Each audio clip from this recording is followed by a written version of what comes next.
പൂർണ്ണ വളർച്ചയെത്തിയ രാജവെമ്പാലയ്ക്ക് ഏകദേശം 5.5 മീറ്റർ 18 അടി വരെ നീളം വരാം. വിഷം. ന്യൂറോടോക്സിൻ വിഭാഗത്തിൽപ്പെടുന്ന വിഷമാണ് രാജവെമ്പാലയ്ക്കുള്ളത്.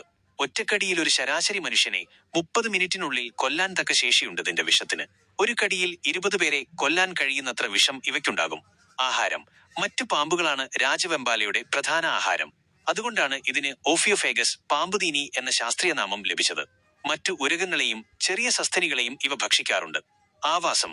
പ്രധാനമായും ഇന്ത്യൻ ഉപഭൂഖണ്ഡം. ശ്രീലങ്കയുടെയും ഇന്ത്യൻ ഉപഭൂഖണ്ഡത്തിന്റെ പടിഞ്ഞാറ് ഭാഗമൊഴികെ ദക്ഷിണ ചൈന, ഫിലിപ്പീൻസ്, ഇന്തോനേഷ്യ, ദക്ഷിണപൂർവേഷ്യ എന്നിവിടങ്ങളിലെ മഴക്കാടുകളിലാണ് ഇവയെ കണ്ടുവരുന്നത്. കേരളത്തിലെ വയനാട്, കർണാടകയിലെ അഗുംബെ വനമേഖല എന്നിവിടങ്ങളിൽ ഇവ ധാരാളമായി കാണപ്പെടുന്നു. സ്വഭാവം.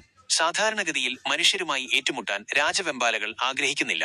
എന്നാൽ പ്രകോപിപ്പിച്ചാൽ ഇവ അതീവ അപകടകാരികളാണ്. ഭയപ്പെടുത്തുന്നതിനായി ഇവയ്ക്ക് ശരീരത്തിന്റെ 1/3 ഭാഗം ഉയർത്തിപ്പിടിച്ച് പത്തി വിടർത്താൻ കഴിയും. സംരക്ഷണ നില.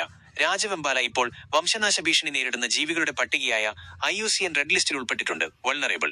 വനനശീകരണവും അനധികൃത വേട്ടയും ഇവയുടെ എണ്ണത്തിൽ ഗണ്യമായ കുറവുണ്ടാക്കിയിട്ടുണ്ട്. മൂർഖനുമായുള്ള വ്യത്യാസം. പേരിൽ കിങ് കോബ്ര എന്ന് വരുന്നുണ്ടെങ്കിലും മൂർഖനുമായി ഇതിന് വലിയ സാമ്യമില്ല.